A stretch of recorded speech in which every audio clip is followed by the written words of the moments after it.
The lunch rush at Chen's Modern Asian had just ended when Victoria sauntered in, designer heels clicking against our hardwood floors. She held the health inspection report like a trophy, her red lips curved in a triumphant smile.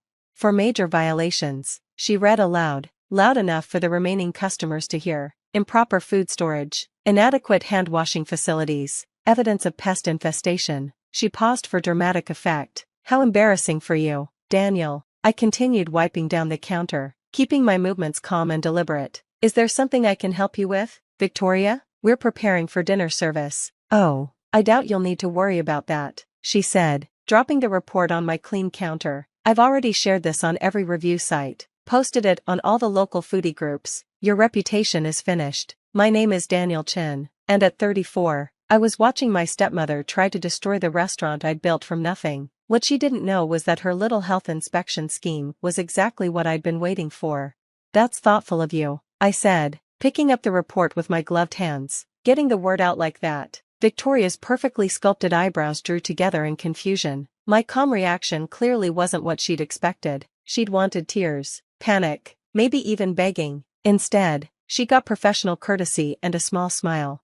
You don't seem to understand, she said, leaning across the counter. This is it, Daniel, the end of your precious little dream, just like I promised your father would happen if he left you anything in his will. Ah, there it was, the real reason for her vindictive campaign against my restaurant. 6 months ago, my father had passed away, leaving me a substantial inheritance, including the building that housed both my restaurant and Victoria's upscale boutique next door. She'd been his wife for barely 3 years, but somehow she'd convinced herself she deserved everything.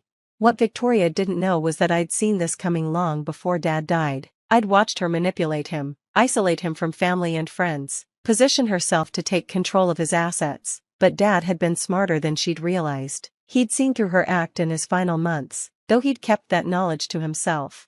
Your father was worried about you, she continued, examining her manicured nails. He told me you weren't ready for real responsibility. That's why he made me executor of the estate. I bit back a laugh. If she only knew about the conversations Dad and I had had in the hospital, about the plans we'd put in motion together.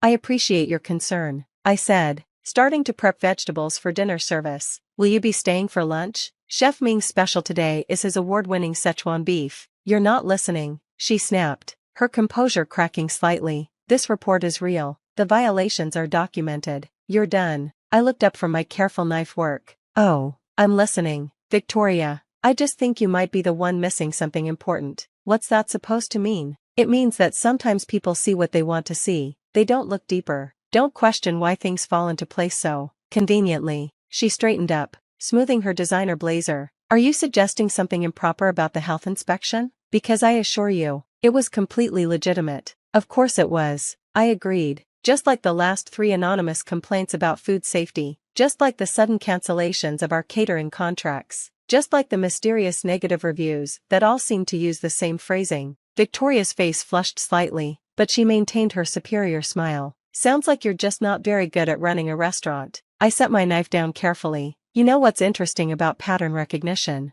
Victoria? Once you start looking for certain behaviors, they become very easy to document, very easy to track. What are you babbling about? Nothing important, I said, returning to my prep work, just thinking out loud. Will there be anything else? As I said, we're preparing for dinner service. She stood there for a moment longer, clearly thrown by my lack of distress. Finally, with a dismissive wave, she turned to leave. Enjoy your last few days in business, Daniel. Maybe next time you'll learn to respect your elders. As the door closed behind her, my sous chef Ming emerged from the kitchen. She bought it? I nodded, pulling out my phone to send a quick text. It's done. She took the bait. Ming grinned, retrieving a small device from under the counter, the camera that had recorded every second of Victoria's visit. Perfect timing too, right after we finished installing the new equipment. I glanced around my restaurant, at the state-of-the-art kitchen visible through the open design, the immaculate dining room, the gleaming surfaces that had passed every legitimate health inspection with flying colors. Victoria thought she was so clever, arranging for a fraudulent inspection during our scheduled renovation week. She had no idea that every violation in that report was about to become evidence in a much larger investigation.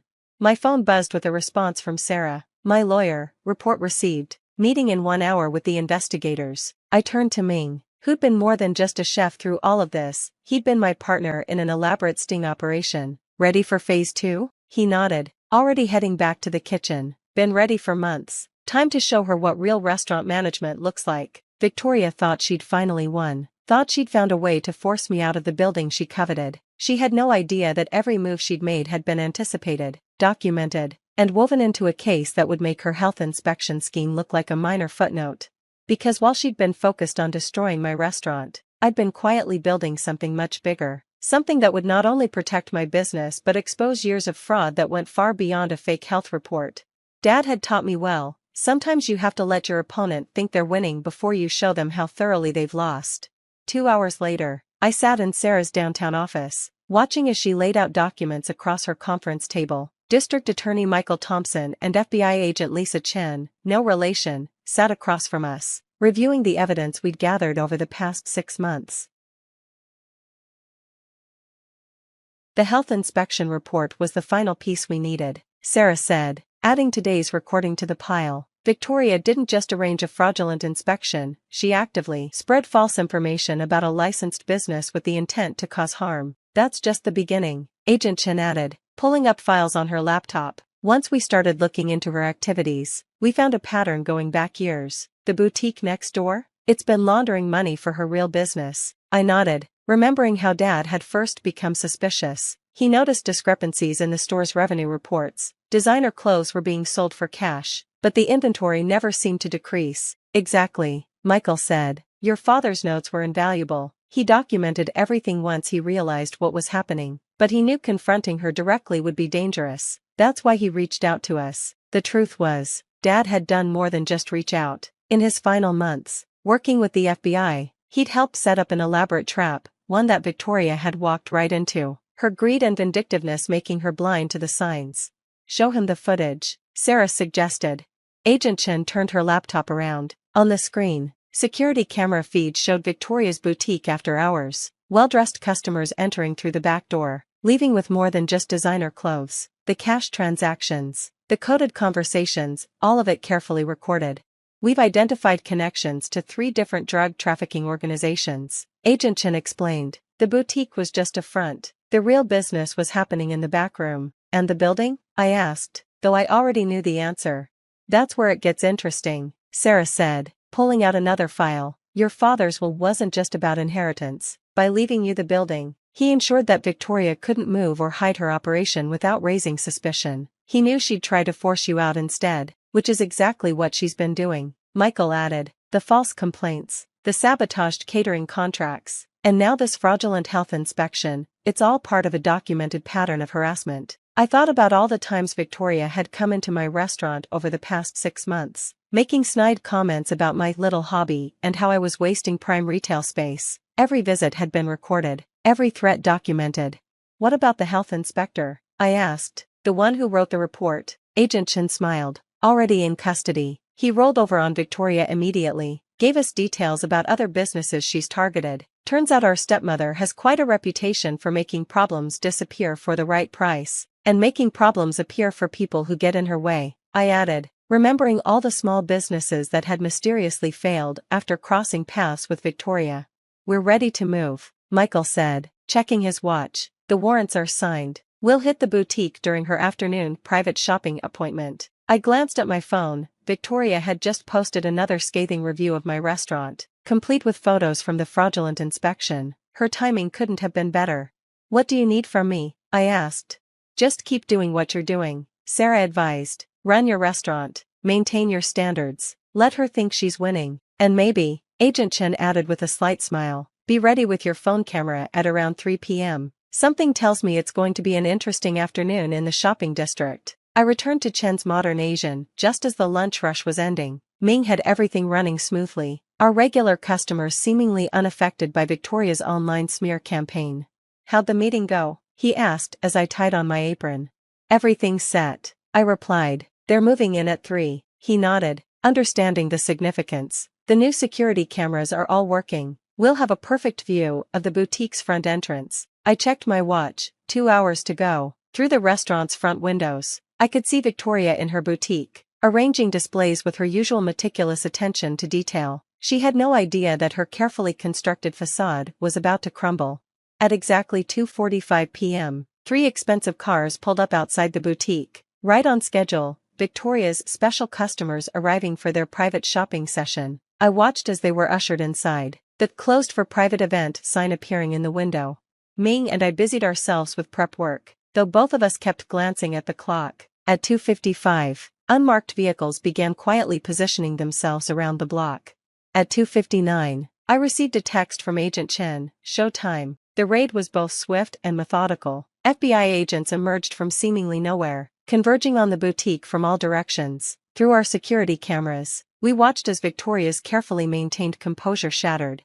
She tried to run, of course, but she'd forgotten one crucial detail about the building's layout, something I'd learned from studying Dad's old blueprints. The back exit she thought was her escape route had been sealed off during a renovation years ago. The door she kept unlocked led to a storage room. The look on her face as they let her out in handcuffs was almost worth everything she'd put us through. Almost.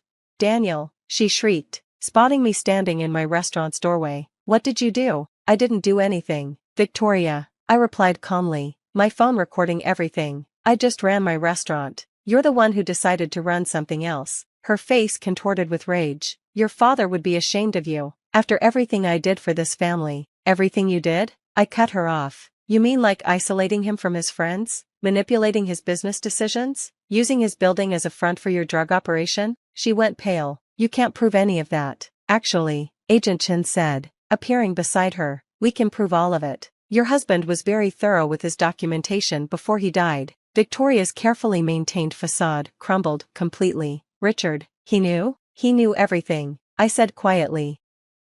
"He just wanted to make sure you couldn't hurt anyone else once he was gone." As they led her to the waiting vehicles, local news crews began arriving, tipped off by an anonymous source about a major drug bust in the upscale shopping district.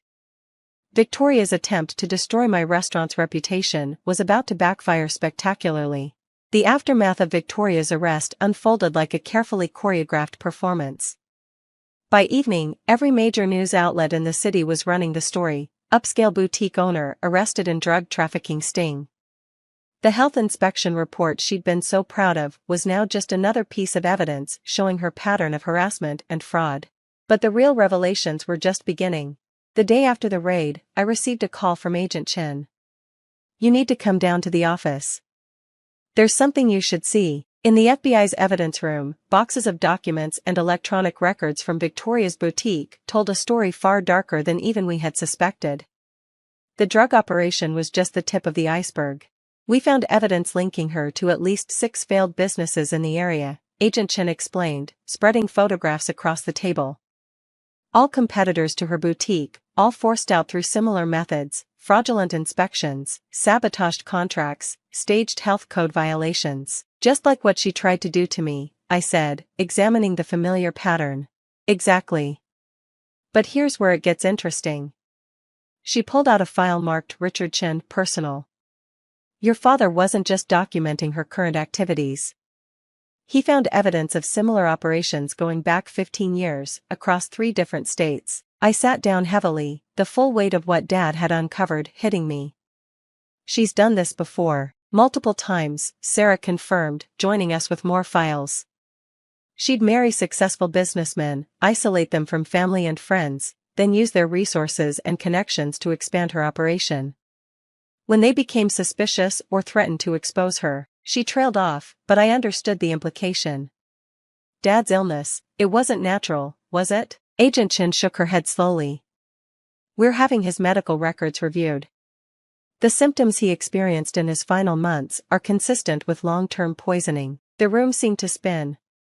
I'd suspected Victoria was dangerous, but this was beyond anything we'd imagined. "We found this in her private safe," Sarah said gently, sliding a small notebook across the table. "Your father's handwriting. He documented everything, every suspicious transaction, every unexplained illness, every strange coincidence. He knew what was happening to him, but he needed to make sure she couldn't hurt anyone else." I opened the notebook with trembling hands, recognizing Dad's precise script. "If you're reading this, Daniel, it means everything went according to plan. Victoria thinks she's smarter than everyone else, that's her weakness. She never considered that her target might be playing her instead. The building, the restaurant, the inheritance, it was all part of the trap. I knew she couldn't resist trying to take it from you. Knew she'd use the same methods she's used before. I'm sorry I couldn't tell you everything while I was alive. It would have put you in danger. But I taught you what you needed to know: patience, observation, the importance of keeping perfect records. Take care of the restaurant.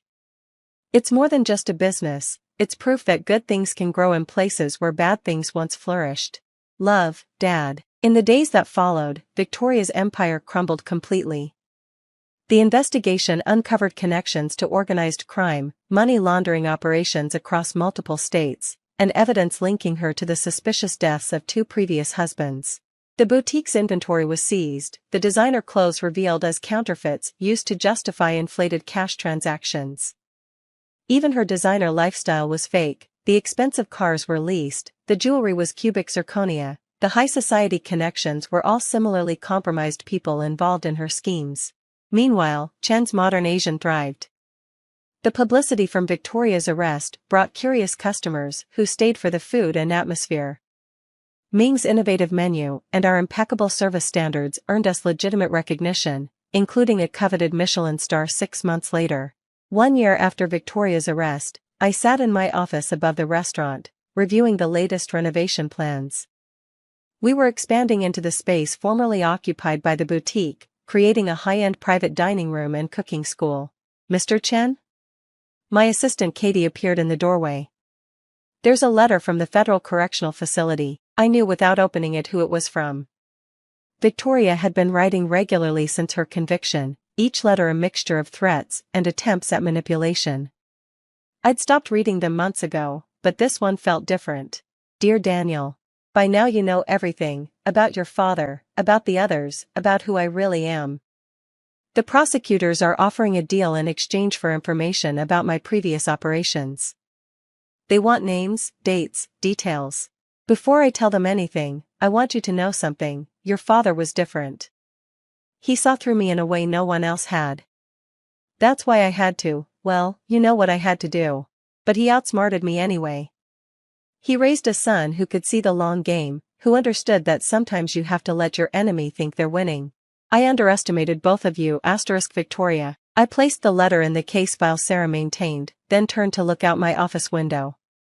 The street below was busy with lunchtime traffic, people going about their lives unaware of the drama that had unfolded here just a year ago. The restaurant was full, as usual. Through the open kitchen design, I could see Ming teaching a young apprentice the proper technique for dim sum. The space that had once housed Victoria's illicit operation now rang with honest laughter and the sounds of genuine commerce. Dad would have loved this, I thought. Not just the restaurant's success, but what it represented: the triumph of patience over greed, of careful planning over quick schemes, of truth over deception. That evening, as I worked the dinner service, a customer asked about the restaurant's name. Why modern Asian? Why not traditional? Is to build something new from its foundations, to take what was good and true, and help it grow into something even better, just like Dad had taught me, just like the restaurant had proved, and just like Victoria had never understood. Sometimes the best revenge isn't about getting even, it's about building something your enemies never thought possible, right where they tried to destroy you.